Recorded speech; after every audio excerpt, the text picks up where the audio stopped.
Autumn wind howled through the twisted branches of Maple Street as October 31st descended upon the quiet suburban neighborhood. Jack-o'-lanterns flickered with menacing grins, and fake cobwebs danced in doorways, but nothing was quite as unsettling as the unlikely partnership forming in the shadows of 1247 Elm Drive. Bandit was no ordinary dog. The small terrier mix had gleaming amber eyes that seemed far too intelligent for any canine, and a mischievous streak that had gotten him into trouble since the day he'd wandered into town 3 months ago. What the residents of Maple Street didn't know was that Bandit possessed an uncanny ability to pick locks with his teeth and an almost supernatural talent for finding hidden valuables. His partner in crime was even more unusual. Finnegan O'Malley stood barely 3 feet tall, with wild red hair, a crooked grin, and fingers that moved faster than lightning. The leprechaun had arrived in town following rumors of a legendary gold collection hidden somewhere in the neighborhood, but his search had proven fruitless until he'd encountered the remarkable little dog. Right then, "Bandit," Finnegan whispered, adjusting his tiny green hat as they crouched behind Mrs. Henderson's prize-winning rose bushes. "Tonight's the night we've been planning for. Halloween gives us the perfect cover. Everyone expects to see strange creatures wandering about." Bandit's tail wagged silently, his amber eyes fixed on the Victorian house across the street. The Blackwood mansion had been their target for weeks. Local legend claimed that old Theodore Blackwood had hidden a fortune in gold coins somewhere within its walls before his mysterious disappearance 20 years ago. The current owners, a young couple named Sarah and Michael Chen, had no idea what treasures might be lurking in their home's secret spaces. The plan was elegant in its simplicity. While trick-or-treaters provided the perfect distraction, Finnegan would use his leprechaun magic to create small illusions and distractions, while Bandit's lock-picking skills would get them inside. They'd search for the hidden gold, take only what they needed, and vanish into the Halloween night like the mythical creatures they appeared to be. "Remember," Finnegan continued, "we're not common thieves. We're treasure hunters seeking what was lost long ago. The Khans seem like lovely people. We take nothing that belongs to them, only what old Blackwood left behind." Bandit barked once, quietly, in agreement. Despite his mischievous nature, the dog had a strong moral compass. They'd established rules for their partnership: no stealing from families who were struggling, no taking items with obvious sentimental value, and always leave a small gift in return for any inconvenience caused. As the sun set completely, costumed children began their annual pilgrimage from house to house. Pirates, princesses, superheroes, and monsters filled the sidewalks, their laughter mixing with the rustle of autumn leaves. The perfect cover for 2 unusual burglars. "There," Finnegan pointed with a gnarled finger. "The Khans just left with their little ones. I saw them loading the car with costume bags. They'll be gone for hours visiting relatives across town." The duo waited another 20 minutes, watching the house carefully. No lights flickered on. No shadows moved behind the curtains. It was time. They approached the back door with practiced stealth. Bandit immediately went to work on the lock, his teeth manipulating the mechanism with surprising precision. Within minutes, they heard the satisfying click of tumblers falling into place. "Brilliant work, my four-legged friend," Finnegan whispered as they slipped inside. The Blackwood mansion's interior was a fascinating blend of old and new. The Khans had lovingly restored much of the original Victorian charm while adding modern conveniences. Ornate wallpaper shared space with contemporary artwork, and antique furniture sat alongside sleek electronics. "Now then," Finnegan said, pulling out a small, glowing compass that seemed to point in directions that defied normal magnetic principles. "This little beauty should help us locate any hidden gold. Leprechaun magic, you understand? We're naturally drawn to the stuff." The compass spun wildly for a moment before settling on a direction that led toward the mansion's grand staircase. Bandit's nose twitched as he caught a scent that seemed to confirm the compass's reading, something metallic and old, hidden somewhere above. They climbed the stairs carefully, avoiding the spots that creaked. The compass led them to the master bedroom, where it began spinning frantically near an ornate wardrobe that looked original to the house. "Behind here," Finnegan muttered, running his hands along the wardrobe's carved surface. "There's something." Ah! His fingers found a hidden catch, and a section of the wall swung inward, revealing a narrow passage that had been concealed for decades. Stale air rushed out, carrying the scent of old wood and something else, something that made Bandit's tail wag with excitement. "Gold," Finnegan breathed. "Definitely gold." They squeezed through the passage, Finnegan's small stature making him ideal for the tight space while Bandit trotted along easily. The passage led to a small hidden room that had clearly been Theodore Blackwood's secret study. The room was a treasure hunter's dream. Ancient maps covered the walls, and shelves lined with mysterious artifacts created an almost museum-like atmosphere. But it was the large, ornate chest in the center of the room that drew their attention. Well, Finnegan said, approaching the chest with reverence. "Hello there, beautiful." The chest was locked, but Bandit made quick work of the mechanism. As the lid creaked open, both partners gasped at what lay inside. Gold coins filled the chest nearly to the brim, but these weren't just any coins.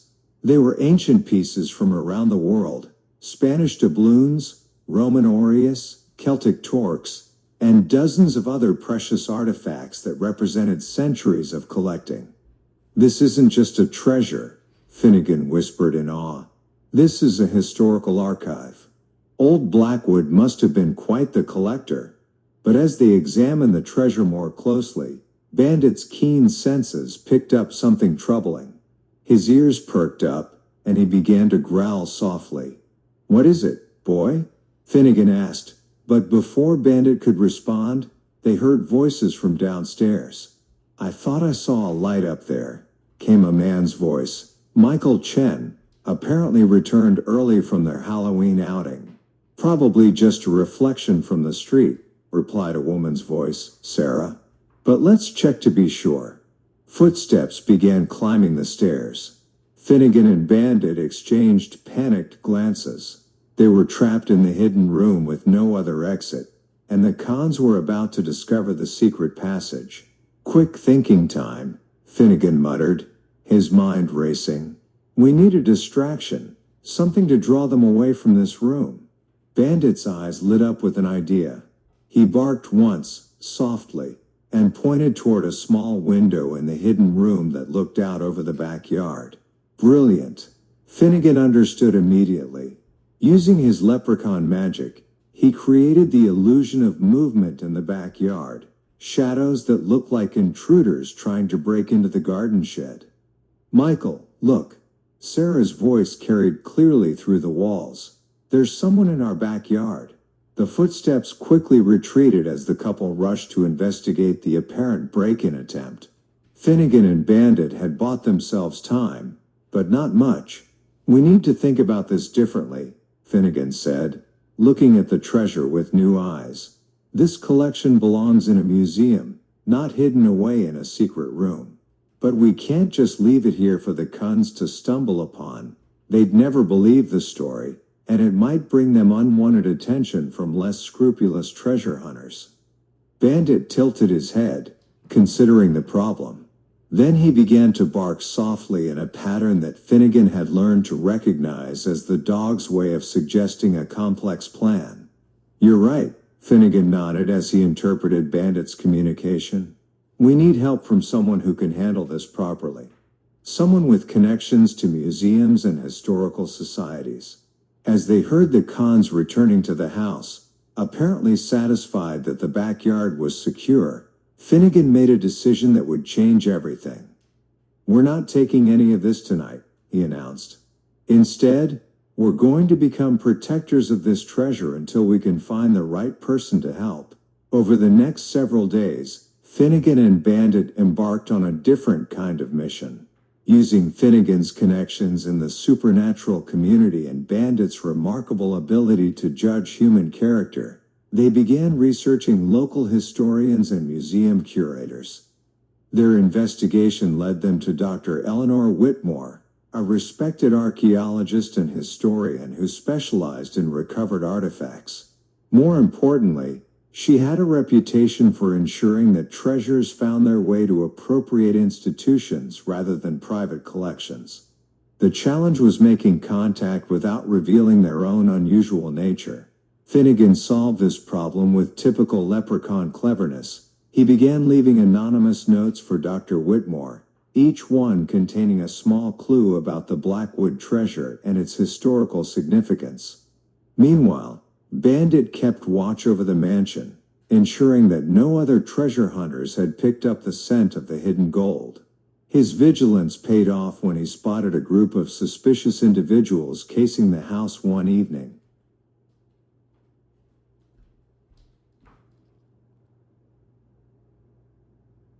Treasure hunters, they moved with military precision and carried equipment that suggested they were professionals. Bandit realized that word of the Blackwood treasure had somehow leaked into the wrong circles. That night, he and Finnegan held an emergency meeting in the hidden room. "We're running out of time," Finnegan said grimly. "If these professionals are sniffing around, it means someone else knows about the treasure. We need to accelerate our timeline." Bandit barked softly and pointed to one of the ancient maps on the wall. His sharp eyes had noticed something that Finnegan had missed, a small notation in Theodore Blackwood's handwriting that read, "For the protection of history, seek the guardian of stories." Guardian of stories, Finnegan mused. That's got to be Dr. Whitmore. Blackwood must have known that someday his collection would need proper protection. The next morning, they put their plan into action. Finnegan used his magic to create one final, more detailed note for Dr. Whitmore, this one containing specific information about the hidden room's location and a cryptic reference that only a true historian would understand. Dr. Whitmore arrived at the Chen residence that afternoon, accompanied by two colleagues from the university's archaeology department. Sarah and Michael Chen were initially skeptical when the distinguished professor explained that their home might contain historical artifacts, but Dr. Whitmore's credentials and passionate explanation won them over. Theodore Blackwood was a legendary collector, Dr. Whitmore explained as they stood in the master bedroom. There have been rumors for decades about a lost collection, but no one knew where to look. When they discovered the hidden passage, the Kuns were amazed. When they saw the treasure room, they were speechless. "This is extraordinary," Dr. Whitmore breathed, examining the coins and artifacts with practiced eyes. "This collection represents centuries of human history. These pieces belong in museums where scholars can study them and the public can appreciate their significance." From their hiding spot in the passage, Finnegan and Bandit watched with satisfaction as Dr. Whitmore carefully cataloged each piece. The historian's reverence for the artifacts confirmed that they had chosen the right person to trust with Theodore Blackwood's legacy. "The university will work with you to ensure that this collection is properly preserved," Dr. Whitmore told the Khans. "There will likely be a substantial finder's fee involved, and several museums will want to create exhibits featuring these pieces." As the weeks passed, Finnegan and Bandit watched from the shadows as the treasure was carefully removed and transported to the university for proper study and preservation. The professional treasure hunters who had been casing the house found nothing but an empty hidden room, and eventually gave up their search. The story made national news when the collection was officially announced. The Blackwood treasure, as it came to be known, was hailed as one of the most significant archaeological discoveries of the decade. The Khans used their finder's fee to establish a scholarship fund for young historians, ensuring that Theodore Blackwood's passion for preserving history would continue to inspire future generations. On the final night before the last of the artifacts were removed, Finnegan and Bandit made one last visit to the hidden room. It was empty now except for a single item that Dr. Whitmore had left behind, a small, leather-bound journal that had belonged to Theodore Blackwood. Finnegan opened the journal carefully and found a note written on the final page: "To whoever finds this treasure, know that it was meant to be shared with the world. The greatest treasures are not those we hoard, but those we give freely to enrich the lives of others. May you find your own treasures in the joy of discovery and the satisfaction of doing what is right." "Well, Bandit," Finnegan said, closing the journal with a smile, "I'd say our first adventure together was a complete success." Bandit wagged his tail in agreement, but his amber eyes were already looking toward the window, where the lights of the neighborhood twinkled like stars. Somewhere out there, other mysteries waited to be solved. Other treasures waited to be discovered and protected.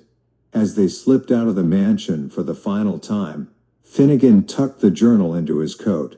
It would serve as a reminder of their mission, not to steal treasures, but to ensure that history's greatest gifts found their way to those who would treasure them most. The unlikely partnership between a mischievous dog and a gold-seeking leprechaun had evolved into something neither had expected. They had become guardians of lost history, protectors of forgotten treasures, and champions of doing the right thing even when no one was watching. And as Halloween came to an end and November began, Bandit and Finnegan O'Malley started planning their next adventure. After all, the world was full of lost treasures waiting for the right heroes to find them and ensure they found their proper home.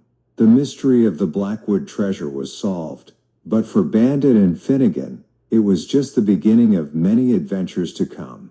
In a world where magic still existed in the shadows and history held countless secrets, there would always be another mystery waiting to be unraveled by a clever dog and his leprechaun partner. Their Halloween heist had become something far more valuable than gold. It had become the foundation of a friendship built on trust, adventure, and the shared belief that some treasures are meant to be shared with the world.